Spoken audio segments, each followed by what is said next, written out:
सखी मोरे पिया घर आए।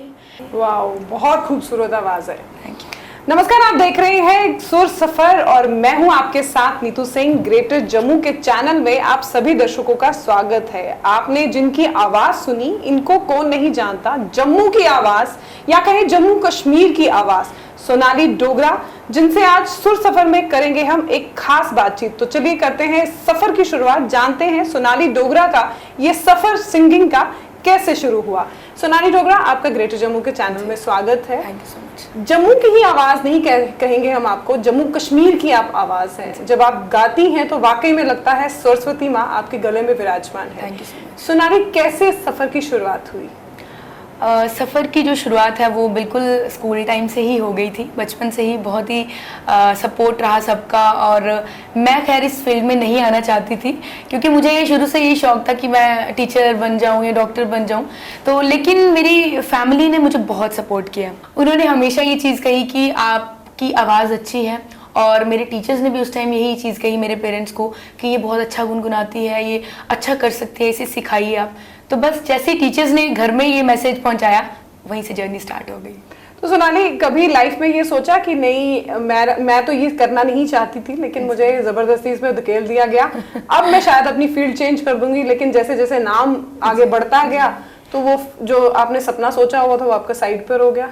नहीं, ऐसा बिल्कुल भी नहीं है कि मुझे ऐसा लगा कि मैं ज़बरदस्ती इस फील्ड में लाई गई हूँ। बट ये होता था कि जिस टाइम पे मैंने अपनी जर्नी स्टार्ट की थी उस टाइम पे म्यूज़िक को, मतलब लाइक आर्ट फील्ड को इतना ज़्यादा उस लेवल पे नहीं समझा जाता था, स्कोप ही नहीं था जम्मू में, क्योंकि उस तरीके की अपॉर्चुनिटीज़ ही नहीं मिल पाती थी। लेकिन मैंने शुरू में यही सोचा था कि ठीक है, गाना बजाना चल रहा है एक साइड, मतलब हॉबी लाइक, और बनूंगी तो मैं डॉक्टर या टीचर ही। तो जैसे जैसे ना मैंने अपनी एकेडमिक्स में जैसे मैं बढ़ती गई, 10th किया, फिर 11th-12th में मैंने स्ट्रीम चूज कर ली मेडिकल नॉन मेडिकल। तो जैसे ही उस फील्ड में उस स्ट्रीम में आने के बाद मुझे लगा कि 2 ट्रैक्स पे चलना is very tough for me. तो मुझे एकदम से डिसीजन लेना पड़ा कि मुझे म्यूजिक को ही प्रोफेशन चूज करना है। तो आई थिंक वो एक टाइम आया था जिसमें मुझे लगा था कि 2 ट्रैक्स पे चलना मुश्किल है, बट म्यूजिक को प्रायोरिटी दी मैंने। तो फैमिली वाले भी बहुत खुश होंगे, क्योंकि जैसे आपने कहा कि फैमिली आपकी हमेशा से चाहती थी कि आप जो है सिंगिंग में अपना नाम कमाएं। जी बिल्कुल, बहुत खुश हैं वो। और शुरू में जब भी जम्मू में कोई ऑडिशंस होते थे तो मैं थोड़ा सा पीछे रहती थी कि नहीं नहीं, ऑडिशंस देने नहीं जाना, कहीं इंसल्ट ना हो जाए अगर हार गई है कुछ। बट उनका शुरू से यही रहा, मेरे मम्मी पापा भाइयों का यही रहा कि जब तक आप आपके टैलेंट को लोगों तक नहीं पहुंचाओगे, स्टेज पर गाओगे ही नहीं, तो कैसे किसी को पता चलेगा, और कैसे आप भी एक्सपीरियंस करोगे उन चीज़ों को। सोनाली, प्रोफेशनली कब शुरू किया? प्रोफेशनली जैसे जैसे मैंने जम्मू लेवल पे या स्टेट लेवल पे जो भी कॉम्पिटिशन्स करती गई, तो थोड़ा थोड़ा अच्छा रिजल्ट्स मिलते गए मुझे, कभी फर्स्ट रैंक पे, कभी सेकंड रैंक पे। तो ये रहा। तो उसके बाद मुझे लगा कि मुझे नेशनल स्टेजेस पे भी अपने आप को लेकर जाना चाहिए। तो जम्मू में 2007 में वॉइस ऑफ इंडिया की टीम आई थी स्टार प्लस से। उस टाइम पे उन्होंने जब यहाँ पर ऑडिशंस किए तो अगेन वही बात कि मैं पीछे हट रही थी, फैमिली वालों ने ज़बरदस्ती बोला कि नहीं, करना चाहिए, ऑडिशन करना चाहिए। तो जम्मू के जितने भी अच्छा गाने वाले लोग थे वो सारे वहाँ थे। जम्मू भी नहीं, जम्मू कश्मीर के मैं कहूँगी। और सब लोग जब वहाँ पर ऑडिशंस के लिए आए थे तो मैंने बोला देख लो, आपने इंसल्ट करवानी है, देखो वो लोग वहाँ आए जिन्होंने सीखा हुआ है। और मैंने उस टाइम पे इतना, मतलब क्लासिकल का तो मुझे कुछ पता ही नहीं था, क्या नोटेशंस होती हैं, क्या सारेगामा पता नहीं सा। तो मैंने, भाई ने कहा नहीं नहीं आपको आना है ऑडिशन देने, और मैं चली गई ऑडिशन देने। और लकीली अकेली जम्मू कश्मीर से मैं ही सेलेक्ट हुई थी जी। और मुंबई गई, मुंबई जाने के बाद बहुत सारी चीज़ें देखी वहाँ पर कि किस तरीके से आपको सीखना कितना ज़रूरी है। मुझे ऐसा लगता है कि रियलिटी शोज़ में जाना सिर्फ आपके टैलेंट को दिखाना नहीं होता, आपको बहुत सारी चीज़ें सीखने को मिलती है वहाँ से। और मैंने सीखा कि तालीम लेना कितना ज़रूरी है, और किस तरीके से बड़ों की रिस्पेक्ट, आपके म्यूजिक फील्ड में आपको रूट्स के साथ जुड़े रहना कितना ज़रूरी है, जो अक्सर आजकल के जो नए गायक हैं उनमें नहीं देखी जाती। जी, तो बस वो चीज़ें जब मैंने मतलब वहाँ देखी, क्योंकि डिफरेंट डिफरेंट स्टेट से लोग वहाँ आए होते हैं और वो गुनी लोग होते हैं वहाँ सारे। फिर मैं टॉप 15 में वहाँ रही। टॉप 15 से जब मैं एलिमिनेट हुई तो मैंने यहाँ पे सीखना स्टार्ट किया पंडित पृथ्वीनाथ रैना जी से, मेरे गुरुजी रहे हैं। उनसे पहले भी मैंने बहुत सारे टीचर्स से सीखा है, जैसे रश्मि अरोड़ा मैम है स्कूल टाइम में। फिर डिवोशनल की जो ट्रेनिंग थी वो मैंने ली है लाडी सिंह पुरिया जी से जो पंजाब से हैं। फिर नारंग सर से सीखा। मतलब मेरी लाइफ में बहुत सारे टीचर्स रहे हैं और सबसे पहली टीचर तो मेरी मदर ही रही है। जिन्होंने मुझे एक्चुअल में इतना सपोर्ट किया कि आपको इस फील्ड में आना है। तो वॉइस ऑफ पंजाब के वॉइस ऑफ इंडिया के बाद मेरी जो एक्चुअल प्रोफेशनल जो जर्नी थी वो स्टार्ट हो गई, एंड फिर वॉइस ऑफ पंजाब विन किया, फिर इंडियन आइडल, फिर all India devotional song competition जो कटरा में होता है वो विन किया। तो बस वहीं से जो है कारवां चलता है। जैसे आपने कहा इंडियन आइडल में भी आपने पार्टिसिपेट किया, आप उसमें विनर भी रही हैं, फिर उसके बाद आपके नेशनल इंडियन आइडल में विनर नहीं रही, वॉइस ऑफ पंजाब में विनर रही हूँ। वॉइस ऑफ पंजाब में आप विनर रही, फिर उसके बाद आपका जो कारवां है वो चलता गया, इंडियन आइडल में भी आपने पार्टिसिपेट किया। मैंने देखा है बहुत छोटी उम्र में बहुत जल्दी फेम मिल गया आपको, और भगवान आपका फेम इसी तरह से बना कर रखे, लोगों का प्यार आपको इसी तरह से भरपूर मिलता रहे। लेकिन आगे आपने क्या सोचा है कि क्या आप जम्मू में रह के ही जम्मू में सिंगिंग करेंगी, या बाहर अगर अपॉर्चुनिटीज मिलती हैं तो आप रुख करेंगी बाहर का? बिल्कुल ऐसा तो देखो, हम लोग यहाँ जम्मू से हमने अपनी शुरुआत की है। मैं बॉम्बे से भी होके आई हूँ, मैंने पंजाब में भी काम किया है, और मुझे ऐसा लगता है कि हम ऐसा ज़रूरी नहीं कि कहीं जाकर सेटल होकर ही आप कुछ कर सकते हैं, आप अपने शहर में रह के भी बहुत कुछ कर सकते हैं। जम्मू में रह के मैंने इंटरनेशनल बहुत सारे टूर्स कर दिए हैं, दुबई की बात हो, कनाडा की हो, ऑस्ट्रेलिया की हो, या और भी जापान की बात हो, बहुत सारी जगहों पे मैंने परफॉर्म कर दिया। बट मुझे ऐसा लगता है कि हम जब अपनी फैमिली के साथ रहते हैं या अपने घर में रहते हैं तो हम थोड़ा सा कंफर्टेबल भी फील करते हैं, और बहुत सारी चीज़ों को अच्छा करने का और स्कोप होता है जिसमें आपके पेरेंट्स सपोर्ट करते हैं। क्योंकि मैंने बहुत सारे लोगों को अपना घर छोड़कर बाहर जाकर अकेले डिप्रेशन में देखा हुआ है। बिल्कुल। क्योंकि जब आप अपना शहर छोड़ के बाहर जाते हो तो बहुत सारी चीज़ें जो हैं वो आपको कमी जो है वो खलती है, पेरेंट्स का सपोर्ट, फिर पैसे की भी दिक्कत आती है बाहर जाकर, है ना। तो हमारा जम्मू एक ऐसी जगह है जहाँ पर आप बेशक कुछ चीज़ों में अभी अगर मैं मुंबई की बात करूं या पंजाब की बात करूं, वहाँ ज़्यादा अच्छा काम है, वहाँ ज़्यादा बड़ी जो इंडस्ट्री जो बन चुकी है, लेकिन आजकल सोशल मीडिया जो है ना वो इंसान को अपने शहर में रह के भी जो है वो फेमस कर सकता है। तो जैसे आपने कहा कि आपने बाहरी देशों में भी जो है अपने शोज किए हैं, वहाँ का एक्सपीरियंस और इंडिया के एक्सपीरियंस को आप कैसे आंकती हैं? वहाँ का एक्सपीरियंस भी, जब मैंने जाना था फर्स्ट टाइम तो मुझे बहुत डर था इस चीज़ का कि पता नहीं क्या होगा, वहाँ जाके लोग मेरी सिंगिंग को अप्रिशिएट करेंगे कि नहीं करेंगे। तो पहला आपका जो शो था वो दुबई में था? फर्स्ट मैंने परफॉर्म किया था जापान में। जापान में जी, वहाँ पर डिफरेंट जगहों पे परफॉर्म किया, कैनेजावा में, टोक्यो में, बहुत सारी जगहों में परफॉर्म किया। तो वहाँ जाके तब मैंने फर्स्ट टाइम परफॉर्म किया था अपने जम्मू कश्मीर का जो हमारा कल्चर था वो वहाँ पे डोगरी, कश्मीरी ये सब परफॉर्म किया था वहाँ पे। तो जब वहाँ गए तो वहाँ के लोगों ने, उनको ऑब्वियसली लैंग्वेज तो उनको समझ नहीं आती है, लेकिन जो हमारा म्यूजिक था ना उस पे हमने उन्हें मजबूर कर दिया कि वो नाचें, और वो इतना उस चीज़ के लिए उन्होंने अप्रिशिएट किया हमें। एंड देन फिर जब मैं जापान से वापस आई, फिर मैं कनाडा गई। कनाडा का भी मुझे ये डर था कि पंजाबीज बहुत सारे होंगे वहाँ पे, और जब पंजाबी कम्युनिटी में एक डोगरा लड़की जाती है तो वो किस तरीके से देखेंगे। लेकिन कहा जाता है पंजाबी और डोगरी दोनों बहनें हैं आपस में। बिल्कुल है, बट मुझे ऐसा लगता है कि काफ़ी सारा फ़र्क है। हम ये नहीं बोल सकते, क्योंकि देखो अगर मैं डोगरी में अगर बड़ा स्वीटली किसी चीज़ को बोलूँगी तो पंजाबी में थोड़ा सा अलग वे में, है ना, बोला जाता है। तो काफ़ी फ़र्क है, इतना इजी भी नहीं है उसे बोलना या गाना। लेकिन यस, अगर आप कुछ करना चाहो तो डेफिनेटली कर सकते हैं। मैं डोगरी भाषा में बात करती थी घर में, लेकिन एकदम से जब मैं पंजाब में गई हूँ तो मैंने पंजाबी में बात स्टार्ट की। और जब मैं कनाडा गई हूँ तो कनाडा में लोगों ने मुझे एक बार तो ये भी कहा कि आप लगते ही नहीं हो कि आप पंजाबी नहीं हो और आप इतनी अच्छी पंजाबी बोलते हो, पंजाबी में गाते हो। फिर मैंने उनको अपनी डोगरी भी बोल के बताई कि ये है हमारी डोगरी भाषा, और फिर वहाँ जाकर अपनी डोगरी, पंजाबी बहुत सारे गाने जो गाए। मैं आपको वहाँ का एक्सपीरियंस बताऊँ कि मैं कनाडा 3 इवेंट्स करने गई थी जो हमारे यहाँ से साइन हुए थे प्रमोटर के साथ, लेकिन वहाँ जाके मैंने 17 इवेंट्स किए थे। 17 इवेंट्स बैक टू बैक। हाँ, मतलब 1 महीने का टूर था, फिर मैं 3-3.5 महीने वहाँ रही थी, और यहाँ से पता चलता है कि उन्होंने कितना ज़्यादा प्यार और कितना सपोर्ट किया था। तो आपने इवेंट की बात करी, तो इवेंट में आपने जो डोगरी गाने गाए हैं वो कौन से, जो सबसे ज़्यादा आपके क्लोज है वो कौन सा गाना था? डोगरी गाने बहुत सारे हैं मेरे, जैसे मेरा भी रिसेंटली चमाका बिंदलू दा रिलीज हुआ था, बट मेरा जो क्लोज है वो मुझे जो पसंद है, जिसमें डोगरी का पहाड़ों का जो वो है वो झलकता है नज़ारा, तो वो है हमारा ठंडा पानी पींदे न पहाड़िए लोग। तो जो लाइनें हैं हमारे दर्शकों के लिए। बिल्कुल। हे ठंडा पानी पींदे न पहाड़ी लोग, हे मौज मिला लेंदे न पहाड़ी लोग, हे ठंडा पानी पींदे न पहाड़ी लोग, हे मौज मिला लेंदे न पहाड़ी लोग। अल्टीमेट आवाज है, Thank you. सीरियसली बहुत। जब आपकी आवाज सुनते हैं तो लगता है वाकई में कानों को जैसे कुछ सुकून मिलता है। Thank you so much. Inspiration कौन है आपकी? इंस्पिरेशन मेरी मदर, क्योंकि उन्होंने, वो गाती हैं, वो काफ़ी अच्छा गाती हैं, लेकिन मैं कहूँ तो शुरू में पहले जब उनका टाइम था उस टाइम पे पेरेंट्स ने बिल्कुल सपोर्ट नहीं किया।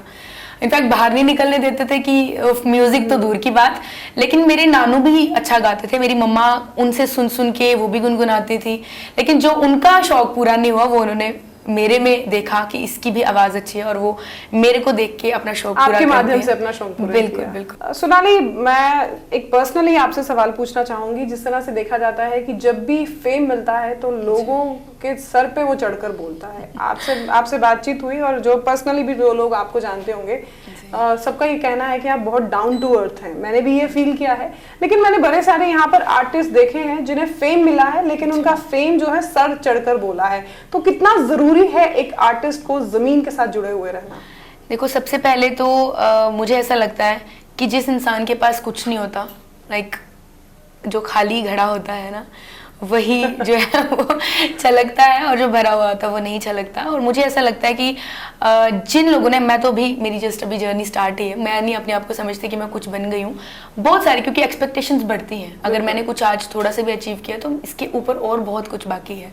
तो उन लोगों को सुनो जिन लोगों को उस ऊपर वाले का दर्जा मिल गया, माँ सरस्वती का दर्जा मिल गया। अगर हम लता जी के इंटरव्यू सुने तो वो यही कहती है कि मैं आज भी सीख रही हूँ। बिल्कुल। उससे क्या पता चलता है कि वो अपनी और ये जज्बा roots के होना साथ चाहिए, हर बिल्कुल एक जमीन के से जुड़ी हुई हैं, और इसलिए वो उस मुकाम पे हैं। तो मुझे लगता है जिन्होंने गुरुजनों का आशीर्वाद लिया है, गुरु लोगों की मार खाई है, उनसे सीखा है, वो तो कभी भी उस एटीट्यूड में, उस घमंड में नहीं होंगे। वही होंगे जिन्होंने कुछ नहीं सीखा होता और बिना वजह ही उनको ऐसे लगने लग जाता कि वी आर स्टार्स। तो मुझे कई बार ये भी लगता है कि आजकल वो भी जमाना नहीं है कि हम किसी को कुछ सिखाएं, किसी को ये बोल पाएं कि प्लीज जमीन से जुड़े रहें। बोलते हैं इसकी गलत फहमी में ही इसको जीने दीजिए और हम उस चीज को फॉलो करते जाएं जो हमें हमारे गुरुजनों ने सिखाया। तो सोनाली, आपने पंजाबी, हिंदी और डोगरी में तो गाने गाए हैं, और कौन कौन सी लैंग्वेज है जिसमें आपने अभी तक गाने गा दिए? मैंने कश्मीरी में गाया है, तो कश्मीरी, मैं कश्मीरी सुनना चाहूंगी आपसे, क्योंकि मुझे आपकी आवाज बहुत पर्सनली पसंद है। Thank you. मैं कश्मीरी का एक, वैसे तो मेरे गाने बहुत सारे रिलीज हुए हैं कश्मीरी में जो मैंने गाए हैं, लेकिन एक छकरी मैं गाना चाहती हूँ, बिल्कुल टिपिकल कश्मीरी। रुन दामान प्योमै शन गोमै बालिए शन गोमै बालिए, रुन दामान प्योमै शन गोमै बालिए शन गोमै बालिए, रुन दामान प्योमै शन गोमै बालिए शन गोमै बालिए। जैसे आपने बताया, आपने हिंदी, डोगरी, पंजाबी, गुजराती, अलग अलग भाषाओं में आपने गाना गाया है। अपनी मातृभाषा में गाना गाना बहुत इजी है, लेकिन दूसरी लैंग्वेज में जिसके बारे में आप क ख भी नहीं जानते हो, उसको गाना बड़ा मुश्किल होता है। तो कितना टफ रहता है पहले उस लैंग्वेज को समझना, फिर उसमें उतरना, फिर उसको गाना, वो कितना टफ रहता है? बिल्कुल टफ होता है, जिस लैंग्वेज को आप जानते ही नहीं है और उसको गाना, ये तो बिल्कुल टफ है।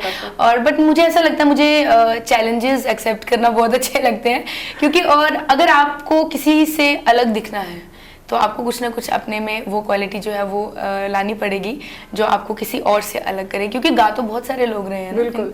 और अच्छा गाने वाले हैं, मुझसे अच्छा गाने वाले और बहुत ज़्यादा लोग हैं, और वैसे भी किसी का किसी के साथ कोई कंपैरिजन नहीं है। तो मुझे ऐसा लगता है कि एक आर्टिस्ट को वर्सेटाइल होना चाहिए, डिफरेंट लैंग्वेजेस में भी गाना चाहिए और डिफरेंट जॉनर्स में भी गाना चाहिए। तो मुझे ये एक्सपीरियंस भी डिफरेंट रियलिटी शोज़ में जाकर ही हुआ। जब मैं पंजाबी में गई तो मुझे लगा कि पंजाबी में गाना, एंड फिर उसके बाद डिफरेंट जॉनर्स में, रोमांटिक, सैड, हर चीज़ में गाना, सूफी गाना, ये वहाँ जाकर सीखा। और मुझे बाकी कंटेस्टेंट से ये अलग कैसे करेगा, तो मैंने ये चीज़ें ट्राई करना स्टार्ट की। तो सोनाली, वैसे मन तो नहीं कर रहा आपके साथ चिट-चैट खत्म करने का, लेकिन टाइम कंस्ट्रेंट की वजह से हमें यहाँ पर ही जो है खत्म करना पड़ेगा। एक आखिरी सवाल कि जैसे आपने कहा कि वर्सेटाइल होना आर्टिस्ट के लिए बहुत जरूरी है, चैलेंजिंग भी आपके लिए बहुत रहा है ये सफर।